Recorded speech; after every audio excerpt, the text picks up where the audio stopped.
नमस्कार, capital TV Uttar Pradesh देख रहे हैं आप और मैं हूं आपके साथ शिवानी रतूड़ी। नवरात्रि के पावन पर्व पर जब संपूर्ण देश शक्ति की आराधना में लीन है, उत्तर प्रदेश में यह आराधना केवल पूजा तक सीमित नहीं रही।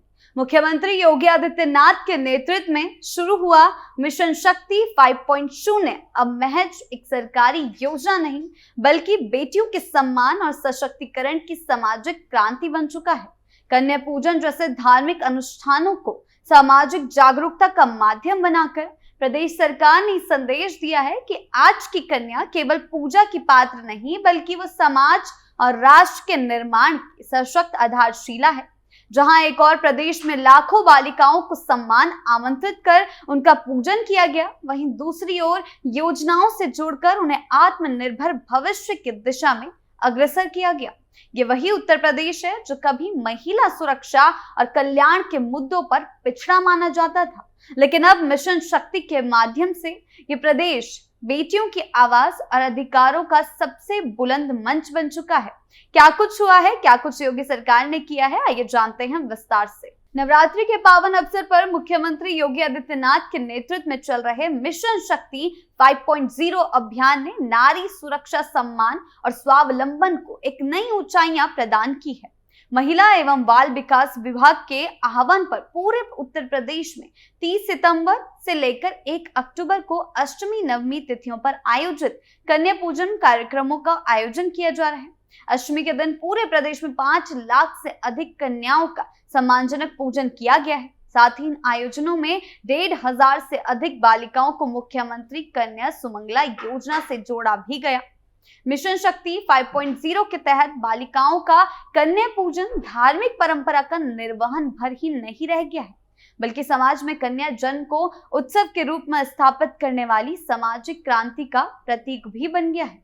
बीते 20 सितंबर को शुरू हुए मिशन शक्ति 5.0 महिलाओं और बालिकाओं की सुरक्षा, सम्मान एवं आत्मनिर्भरता को मजबूत करने का व्यापक अभियान बन गया है।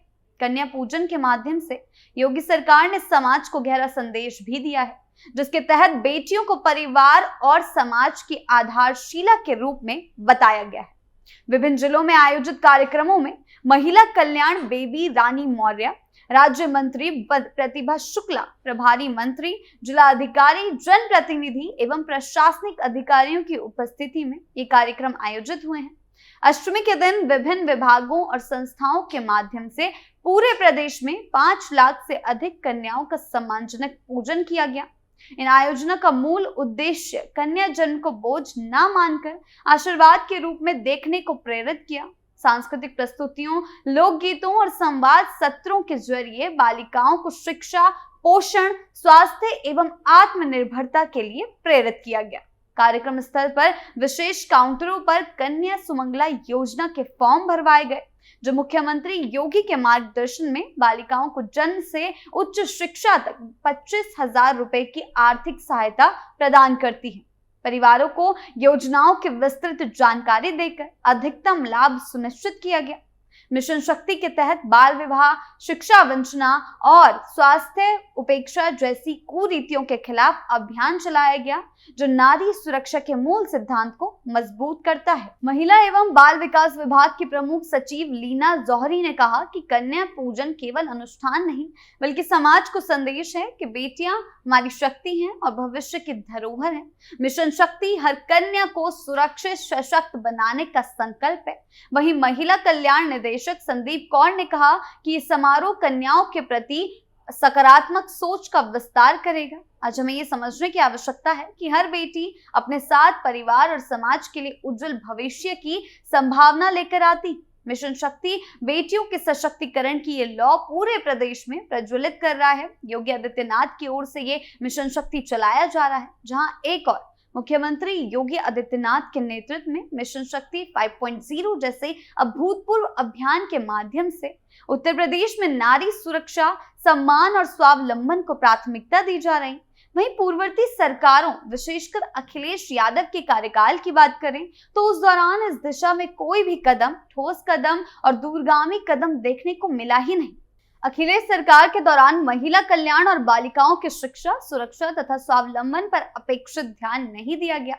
समाजवादी पार्टी की नीतियों में महिलाओं के प्रति संवेदनशीलता की कमी स्पष्ट रूप से देखी गई थी। उस समय प्रदेश में महिला अपराधों की दर चिंताजनक थी और ना तो कोई समर्पित जन जागरण अभियान चला और ना ही बेटियों के लिए ऐसी योजनाओं की शुरुआत हुई जो उन्हें आत्मनिर्भर बना सके। इसके विपरीत योगी सरकार ने कन्या पूजन जैसे धार्मिक सांस्कृतिक अनुष्ठानों को महज परंपरा का निर्वहन नहीं बल्कि सामाजिक क्रांति का वाहक बना दिया है। मिशन शक्ति जैसे बहुआयामी कार्यक्रम ने यह सिद्ध किया है कि नारी केवल पूज्य नहीं बल्कि सशक्त और स्वाभिमान बनकर समाज का नेतृत्व भी कर सकती है। कन्या सुमंगला योजना के माध्यम से लाखों बालिकाओं को जन्म से लेकर उच्च शिक्षा तक आर्थिक सहायता देने की जो पहल हुई है उसकी कल्पना भी समाजवादी शासन में नहीं की जा सकती थी। आज जब पूरे प्रदेश में एकजुट होकर कन्याओं का सम्मान किया जा रहा है, उन्हें योजनाओं से जोड़ा जा रहा है, तब ये सवाल उठता है कि अखिलेश यादव के कार्यकाल में नारी सशक्तिकरण को लेकर ऐसी पहल क्यों नहीं हुई? क्यों उस समय कन्या जन्म को उत्सव का रूप देने के बजाय सामाजिक बोझ के तौर पर ही देखा जाता रहा? मिशन शक्ति 5.0 की सफलता न सिर्फ सरकार की प्रतिबद्धता का प्रमाण है बल्कि ये दिखाती है कि जब नेतृत्व में दृढ़ इच्छा शक्ति और दूरदृष्टि होती है तब परिवर्तन संभव है। इस प्रकार योगी सरकार की कार्यशैली और योजनाएं विशेषकर महिलाओं और बालिकाओं के हित में उठाए गए कदम पूर्ववर्ती सरकारों की निष्क्रियता और अनुत्तरदायित्व पर एक करारा तमाचा है। ये नया उत्तर प्रदेश अब सिर्फ विकास नहीं बल्कि सामाजिक चेतना और सकारात्मक सोच का भी केंद्र बनता जा रहा है। उत्तर प्रदेश में बेटियों को लेकर सामाजिक सोच में जो सकारात्मक परिवर्तन देखने को मिल रहा है उसका श्रेय मिशन शक्ति 5.0 जैसी योजनाओं को जाता है। पहले कन्या जन्म को अक्सर सामाजिक बोझ माना जाता था, उनके लिए कोई फैसले नहीं लिए जाते थे, उनकी सुरक्षा को लेकर कोई कदम अखिलेश की सरकार में नहीं उठाया जाता था, लेकिन आज वही कन्या प्रदेश की प्राथमिकता बन चुकी है। इस वर्ष नवरात्रि पर आयोजित कन्या पूजन समारोह केवल एक धार्मिक अनुष्ठान नहीं था बल्कि उस सामाजिक बदलाव का प्रतीक बन गया है जिसमें बेटियों को समान अधिकार, शिक्षा, सुरक्षा और सम्मान दिया जा रहा है। ये परिवर्तन दिखाता है कि सरकार की नीतियां अगर दृढ़ इच्छा शक्ति के साथ लागू की जाएं तो सामाजिक चेतना में बदलाव लाना संभव है। जब हम योगी सरकार की इन योजनाओं को देखते हैं तो तुलना अपने आप ही समाजवादी पार्टी के कार्यकाल से खुद ही हो जाती है। अखिलेश यादव के कार्यकाल में महिलाओं की सुरक्षा और कल्याण को लेकर कोई ठोस नीति या दीर्घकालिक योजना देखने को नहीं मिली। न महिला सुरक्षा के लिए कोई स्थायी ढांचा था, ना ही शिक्षा या स्वावलंबन के लिए समर्पित कोई योजनाएं थी। उस समय की सरकार महिलाओं के मुद्दों पर केवल औपचारिकता निभाती थी, जबकि योगी सरकार ने इसे मिशन मोड में लेते हुए हर स्तर पर क्रियान्वयन सुनिश्चित किया है और उनके लिए हर एक कदम उठाए हैं। मिशन शक्ति 5.0 के अंतर्गत जिस व्यापक स्तर पर बालिकाओं के सशक्तिकरण की दिशा में कार्य हो रहा है वो साफ करता है कि मुख्यमंत्री योगी आदित्यनाथ की सरकार केवल नारों तक सीमित नहीं बल्कि जमीन पर बदलाव लाने वाली नीतियों को अमल में ला रही है। कन्या पूजन को सामाजिक जागरण का माध्यम बनाकर बेटियों को पूज्य, सशक्त और आत्मनिर्भर बनाने का जो संकल्प लिया गया है वो वास्तव में एक नए उत्तर प्रदेश की तस्वीर पेश करता है। ये वे सोच है जो कन्या जन्म को बोझ नहीं बल्कि समृद्ध भविष्य की नींव मानती है। दुर्भाग्यवश अखिलेश यादव के शासनकाल में ऐसी कोई दूरदर्शी पहल नजर नहीं आई जो नारी सशक्तिकरण को समाज की मुख्य धारा से जोड़ सके। आज जब प्रदेश की लाखों बेटियां सरकार की योजनाओं से लाभान्वित हो रही हैं, तब ये साफ हो जाता है कि सुशासन और सशक्त नेतृत्व से ही सामाजिक परिवर्तन संभव है। आपकी इस बारे में क्या राय है? हमें कमेंट सेक्शन में जरूर बताएं। नमस्कार।